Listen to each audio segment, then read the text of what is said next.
Ladies and gentlemen, today I invite you to pause, breathe, and listen not just with your ears, but with your spirit. Negative thinking is not a life sentence, it is a habit, and habits can be unlearned. Too many brilliant souls have been taught to doubt themselves, to rehearse fear, and to call it realism. But hear this truth: your mind is powerful, and what you repeatedly tell it becomes your reality. When you break the cycle of negative thinking, you reclaim your voice, your vision, and your destiny. You are not here to survive in shadows. You are here to rise, to heal, and to remember who you truly are. Awareness is the first step to freedom, because nothing can be changed until it is first seen, and nothing can be healed until it is first acknowledged. Most people do not realize that negative thinking is not who they are. It is something they have learned, practiced, and repeated so often that it feels natural. The mind becomes a storyteller, quietly narrating doubts, fears, and judgments in the background of daily life. These thoughts run on autopilot, shaping emotions, decisions, and self-worth, while the individual believes this inner voice is simply the truth. Awareness interrupts this unconscious cycle. The moment you notice a thought, instead of automatically believing it, you create space between who you are and what you think. And in that space, freedom begins to breathe.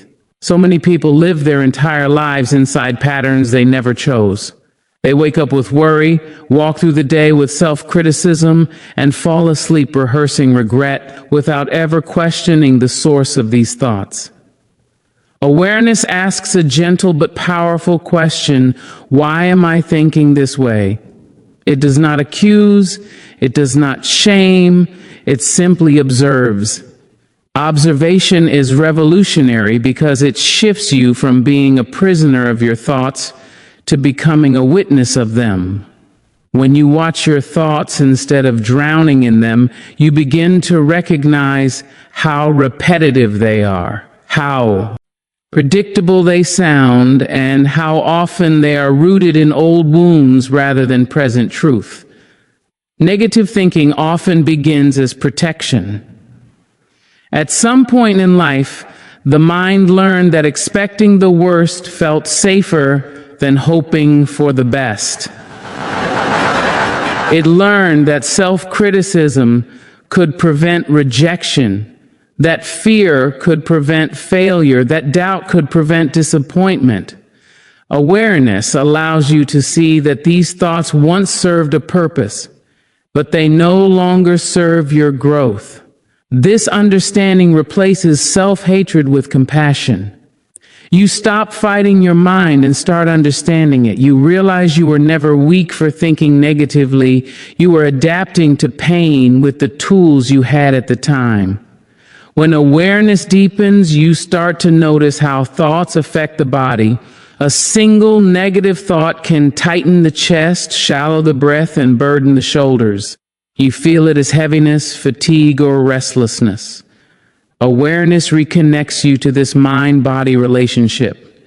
You begin to see that peace is not something you chase outside yourself. It begins with noticing what is happening within. The simple act of recognizing tension can soften it.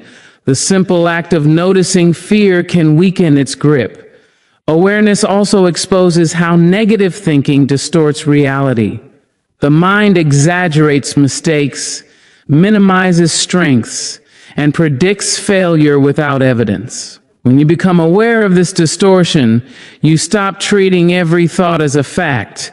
You begin to question the narrative.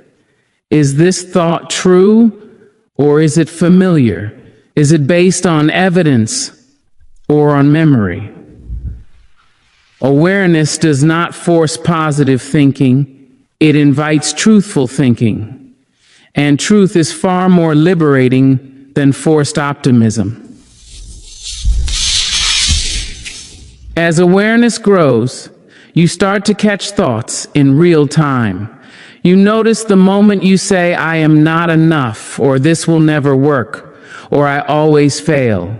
Instead of sinking into those words, you pause. That pause is powerful. In that pause, you reclaim choice. You may not immediately replace the thought, but you no longer let it run your life unchecked. Freedom begins with this pause, with this moment of conscious presence. Awareness teaches you that thoughts are temporary visitors, not permanent residents.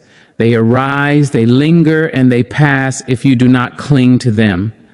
Many people suffer not because of a single negative thought, but because they replay it, nurture it, and build a story around it. Awareness breaks this attachment. You see the thought come in, you acknowledge it, and you let it move on. This is not denial, this is wisdom. Through awareness, you also begin to recognize patterns. You see how certain situations trigger certain thoughts. You notice how criticism awakens self-doubt, how silence awakens fear, how uncertainty awakens anxiety. These patterns are not random, they are learned responses. Awareness turns these triggers into teachers. Instead of reacting blindly, you learn from them. You see where healing is needed. You see where old pain still speaks. Awareness gives you the power to respond instead of react. Reaction is unconscious, response is intentional. When you react, you are controlled by habit. When you respond, you are guided by awareness. This shift changes relationships, decisions, and self-respect. You stop saying things you do not mean. You stop making choices rooted in fear. You stop abandoning yourself to please others. Awareness returns you to yourself. As awareness expands, you realize that negative thinking often thrives in silence and secrecy. Thoughts grow stronger when they are hidden and unquestioned. Awareness brings them into the light. Once seen clearly, many thoughts lose their power. They can no longer intimidate you from the shadows. You recognize them as echoes of the past, not commands for the future. Awareness also reconnects you with the present moment. Negative thinking often lives in the past or the future, replaying what went wrong or imagining what could go wrong. Awareness anchors you in now. In this moment, you are breathing. In this moment, you are alive. In this moment, you are capable. Presence weakens negativity because fear cannot survive where attention is grounded. With awareness, you begin to see yourself more honestly and more kindly. You notice your efforts, not just your flaws. You see how far you have come, not just how far you think you must go. This does not happen through self-criticism, but through self-observation. Awareness replaces judgment with understanding, and understanding is the soil where growth takes root. Awareness teaches patience.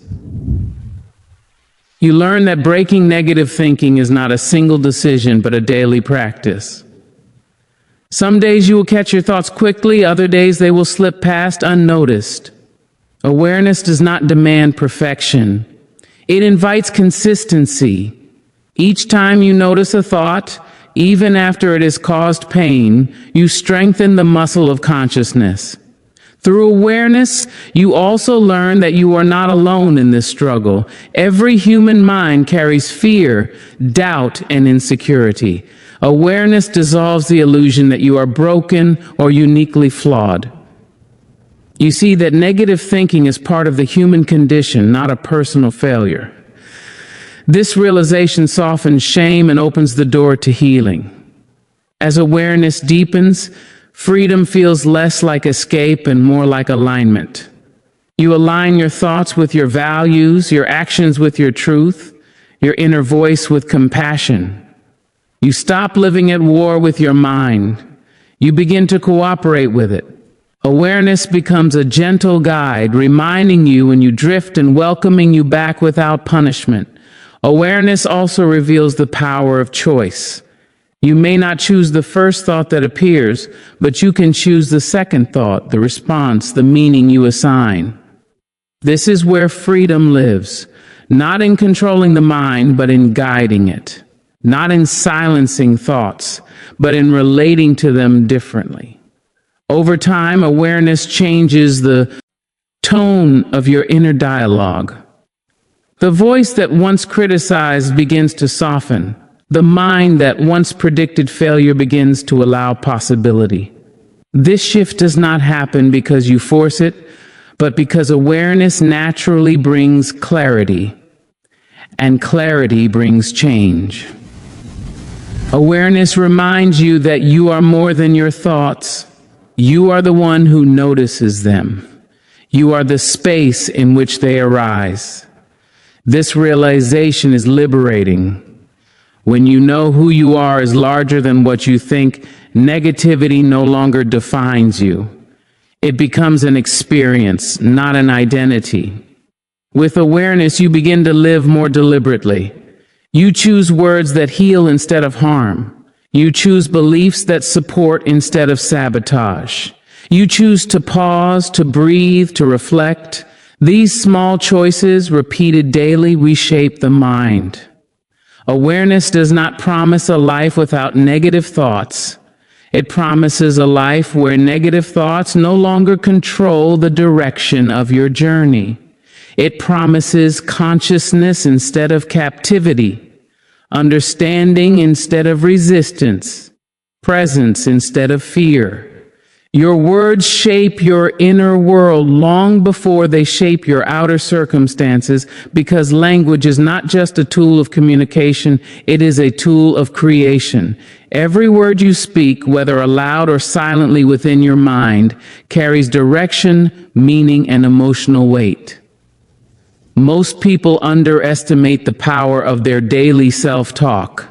They speak to themselves in ways they would never speak to a friend, rehearsing criticism, doubt, and limitation until those words become beliefs. When words are repeated often enough, the mind accepts them as truth, and the inner world begins to mirror the language used to describe it. From early life, words are planted like seeds. Some are spoken by parents, teachers, society, or painful experiences, and others are formed in moments of failure or loss.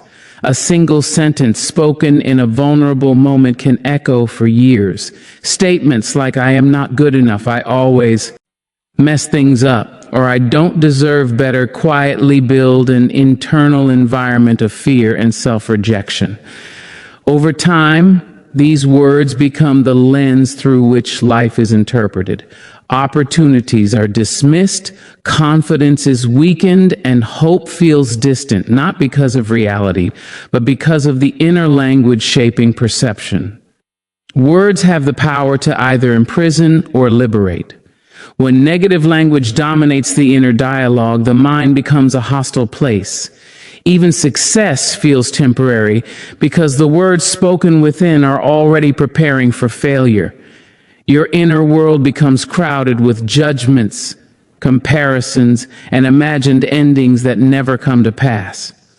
This constant verbal pressure creates emotional exhaustion. Awareness of language begins the transformation. When you start listening to how you speak to yourself, you realize that many of your struggles are not caused by circumstances, but by the words used to interpret them. The mind does not distinguish strongly between what is spoken aloud and what is whispered internally.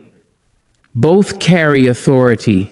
When you repeatedly tell yourself that something is impossible, the body responds with hesitation and fear. When you repeatedly tell yourself that you are capable, the body responds with energy and openness. This is not magic. It is alignment. Language directs attention, and attention shapes experience. Your words instruct your mind on what to focus on, what to avoid, and what to expect. Negative language often disguises itself as honesty. People say they are just being realistic, when in truth they are reinforcing fear. Words like always, never, can't, and won't shrink the inner world. They create rigid boundaries that leave no room for growth. When the mind hears these absolutes, it stops searching for solutions. It settles into limitation. Awareness of language allows flexibility to return. Replacing absolute language with open-ended words creates space for possibility even in difficult moments. Your inner world is built moment by moment through narration.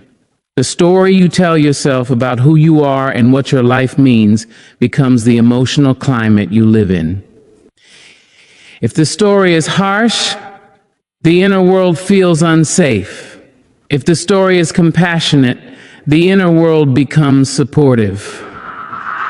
This does not mean ignoring pain or pretending everything is fine. It means choosing words that guide rather than wound.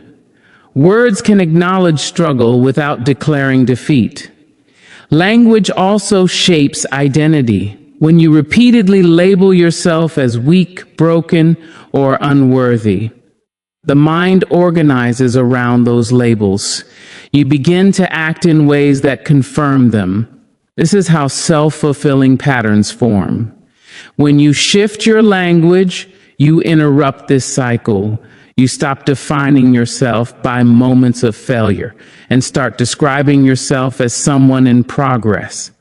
This subtle change in wording changes how the mind holds experience. Words carry emotional tone.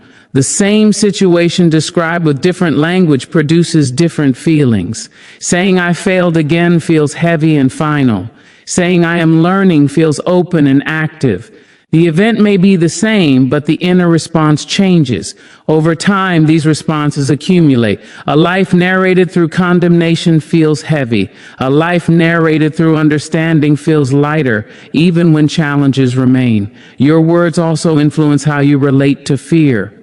When fear is named as a warning or a sign of weakness, it grows stronger. When fear is named as a signal for attention or growth, it softens. Language reframes experience. What you call something determines how you respond to it. This is why listening to your inner vocabulary is essential. The mind follows the instructions given by words.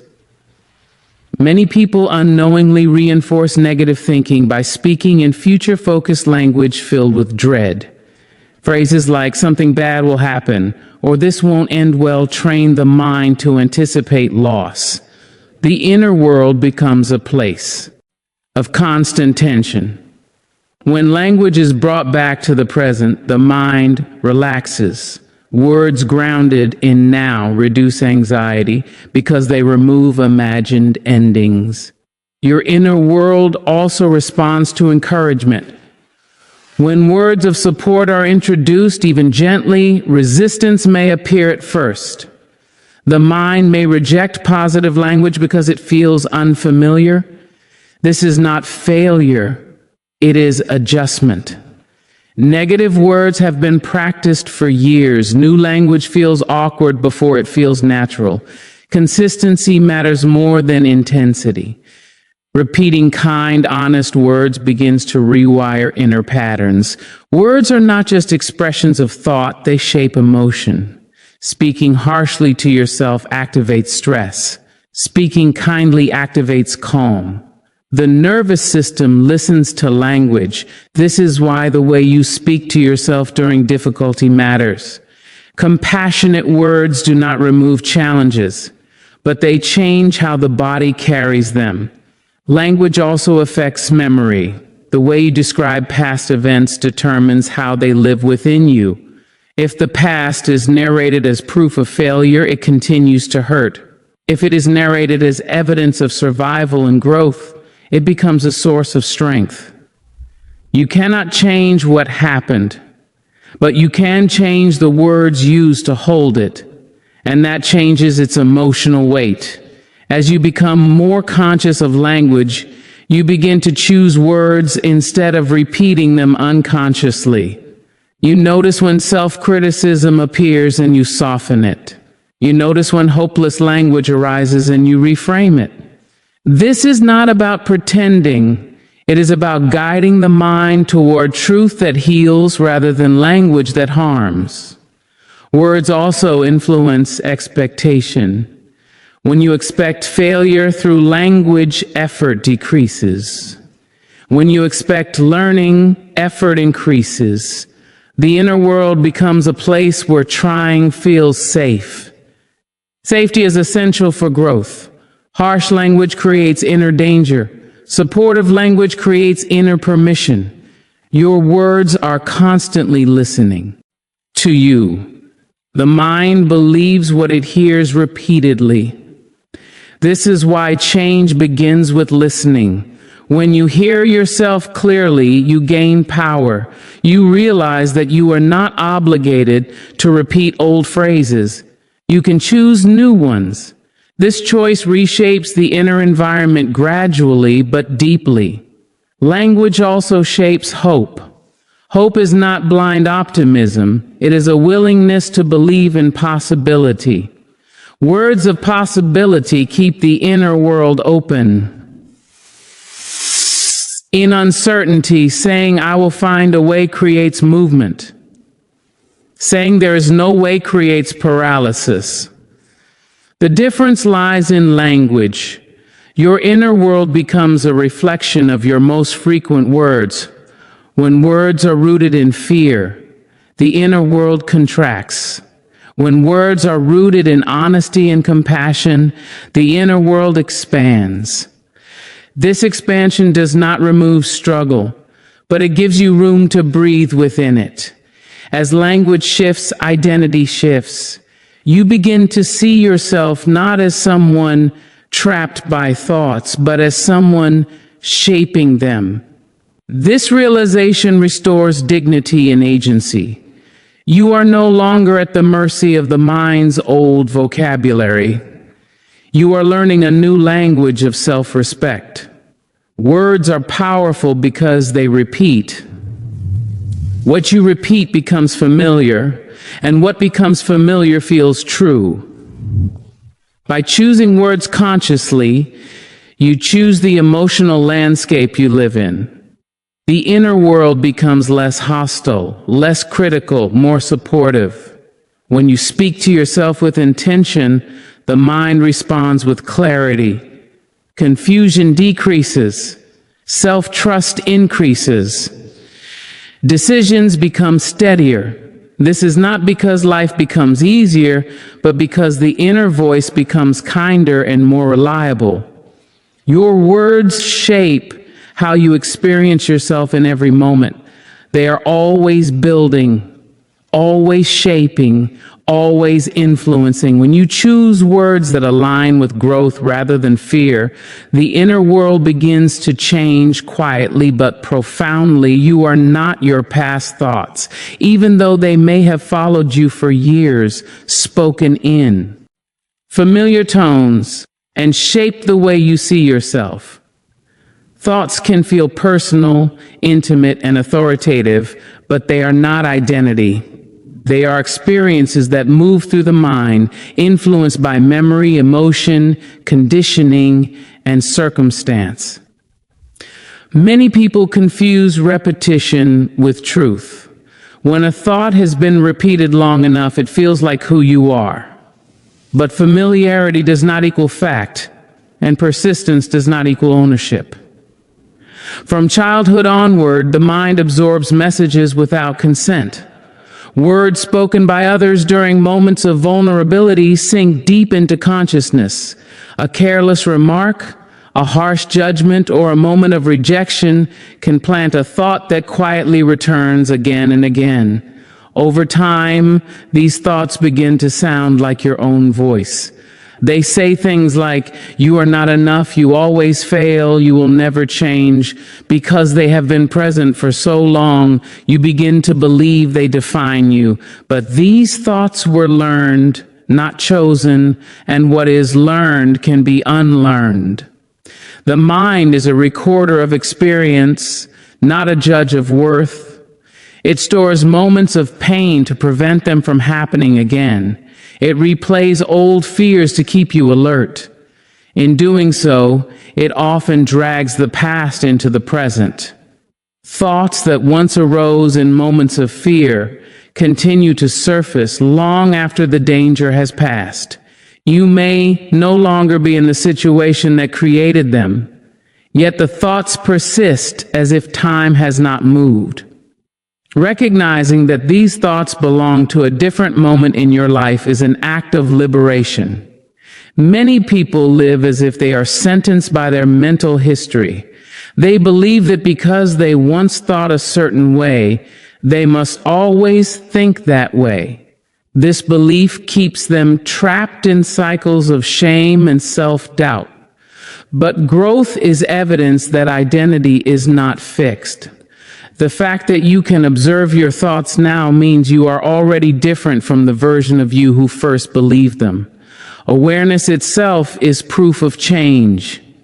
Thoughts are shaped by emotion, and emotion is shaped by circumstance. In moments of fear, the mind produces fearful thoughts. In moments of exhaustion, it produces hopeless ones. In moments of pain, it produces harsh judgments. Thoughts feel convincing because they are emotionally charged.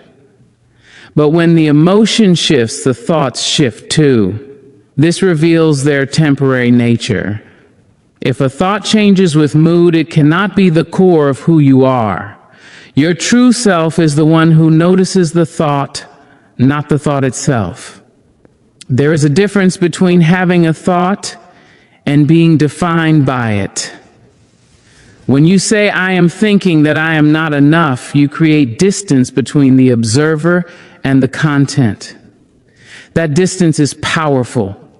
It reminds you that thoughts are events, not identities. They arise, they speak, and they pass if they are not continuously fed. The past often speaks through thoughts that sound absolute. Always, never, everyone, no one. These words create a sense of permanence. They suggest that change is impossible. But life itself contradicts these statements. You have changed physically, emotionally, and mentally many times already. The mind, however, clings to old conclusions because they feel safe. Letting go of past thoughts requires courage because it means stepping into uncertainty. But uncertainty is where growth lives. Shame is often rooted in past thoughts. The mind replays old mistakes and uses them as evidence against you. It forgets context, growth, and intention. It reduces your entire being to a single moment. When you identify with these thoughts, you punish yourself repeatedly for something that no longer exists. Understanding that these thoughts are echoes, not realities, weakens their grip. You begin to see that you are more than your worst memory. Your past thoughts were shaped by who you were then. You may have lacked support, knowledge, safety, or confidence. You may have been trying to survive. Judging yourself now by the thoughts you had then is unfair. Growth does not erase the past, but it changes your relationship to it. When you stop identifying with past thoughts, you allow the present version of yourself to lead. The mind often confuses memory with prophecy. It assumes that because something happened before, it will happen again. This assumption fuels fear-based thinking. You may think, "I failed before, so I will fail again." But this ignores the countless variables that have changed since then. You are not the same person. Circumstances are not the same. Awareness breaks this false continuity. Thoughts from the past often carry emotional residue. They trigger feelings as if the event is happening now. The body responds with tension, fear, or sadness. This makes the thought feel real and urgent. But feelings are responses, not confirmations. They indicate replicate memory, not truth. Learning to separate emotional response from identity is a key step in healing. You are not required to be loyal to your old thoughts. Loyalty to suffering is not virtue. Some people hold on to negative thoughts because they feel familiar, even if they are painful. Letting go can feel like betrayal of the past self. But honoring your past does not mean living inside it. It means recognizing how far you have come and allowing yourself to move forward. The mind often resists change by reminding you of who you used to be. It says, "This is just how you are." But this statement is based on history, not possibility. Identity is not a finished product. It is a living process. Every new choice, every moment of awareness reshapes it. When you stop defining yourself by past thoughts, you open space for new self-understanding. Many people wait to feel confident before releasing negative thoughts, but confidence often comes after action, not before. Letting go of past thoughts does not require certainty. It requires willingness to question, to pause, to choose differently, even when doubt remains. Past thoughts may still appear. Letting go does not mean they disappear forever. It means they no longer dictate your direction. When they arise, you recognize them as old patterns. You do not argue with them. You do not obey them. You acknowledge and continue. This neutral response deprives them of power. Your value was never created by your thoughts, and it cannot be destroyed by them. Worth exists beneath mental activity. Even when the mind is harsh, worth remains intact. Understanding this changes how you relate to your inner dialogue. You stop trying to prove your value and start protecting it. The mind often uses the past as a weapon during moments of change. When you try something new, old thoughts surface to pull you back into familiarity. They remind you of previous failures. This is not intuition, it is habit. Recognizing this pattern helps you stay grounded. You realize that discomfort does not mean danger, it means expansion. You are allowed to outgrow the thoughts that once defined you. Growth does not require permission from the past. It requires presence in the now. Each moment you choose awareness over identification, you loosen the grip of old narratives. Thoughts are shaped by repetition, and repetition creates grooves in the mind. These grooves feel permanent, but they are not. New patterns can form. The brain is adaptable. With consistent awareness, new thoughts gain strength, and old ones weaken. This process is gradual, but it is real. Letting go of past thoughts also means releasing the need to explain yourself to your own mind.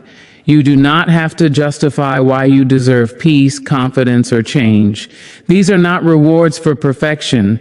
They are states of being available to you now. When you realize you are not your past thoughts, you reclaim authorship of your inner story. You stop living as a character written by fear and become the narrator. This shift changes how you face challenges. You approach them with curiosity instead of condemnation.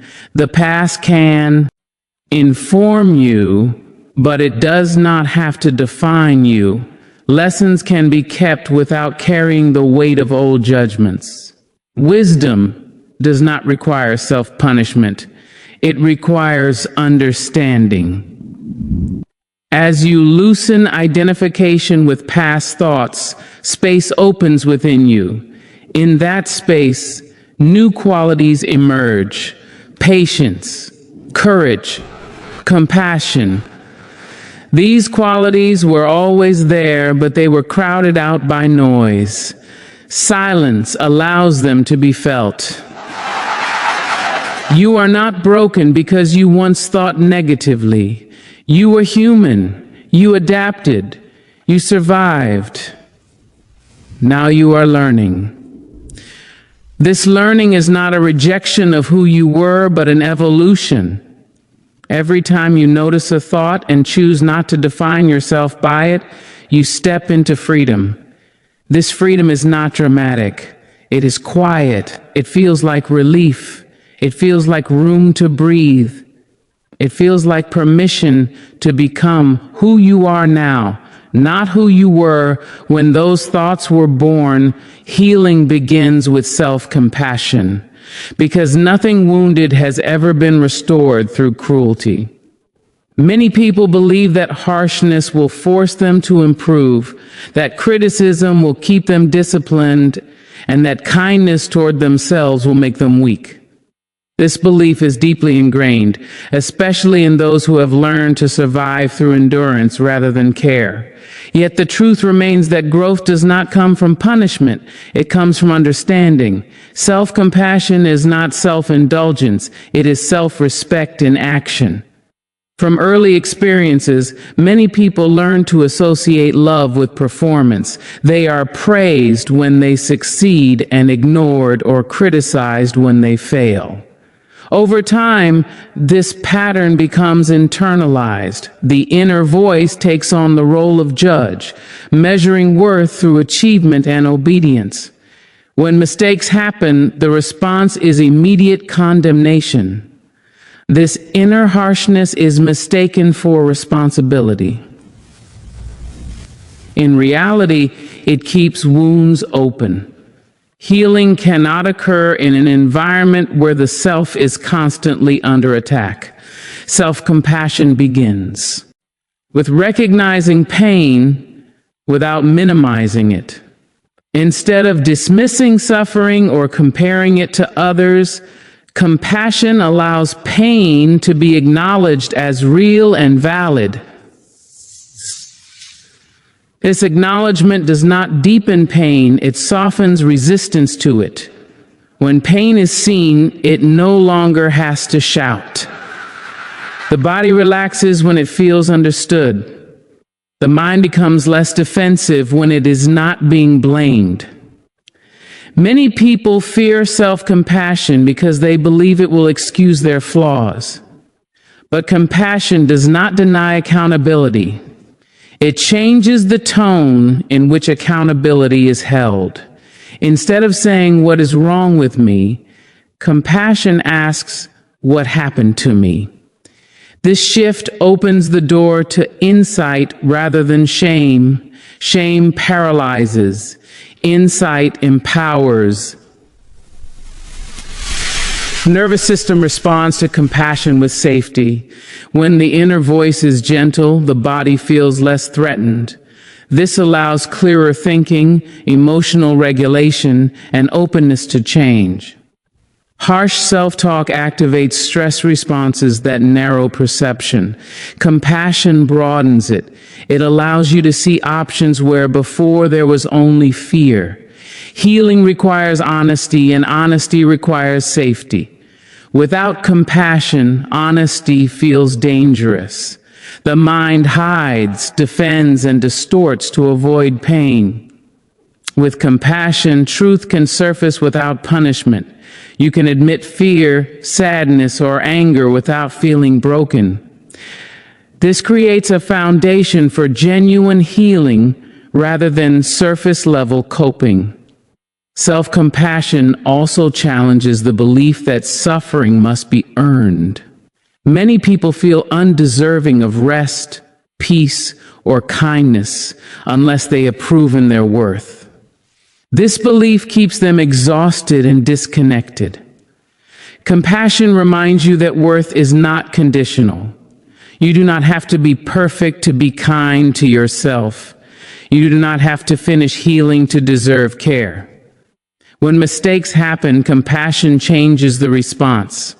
Instead of spiraling into self-blame, you pause. You acknowledge disappointment without turning it into identity. This pause prevents wounds from deepening. It allows learning to occur without humiliation. Learning thrives in environments where mistakes are seen as information, not evidence of failure. Self-compassion also involves setting boundaries with your own inner critic. The critic often believes it is protecting you. It warns, pushes, and scolds in an attempt to prevent pain. Compassion listens without obeying. It recognizes the intention without accepting the harm. This relationship transforms the inner dynamic from conflict to cooperation. Healing is not linear, and compassion allows for setbacks.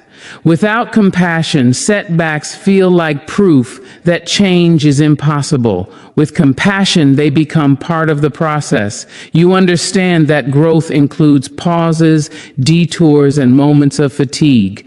This understanding reduces frustration and increases resilience.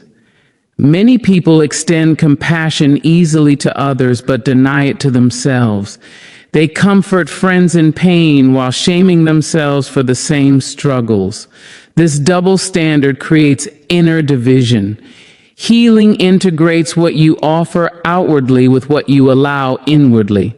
When compassion flows both ways, wholeness becomes possible.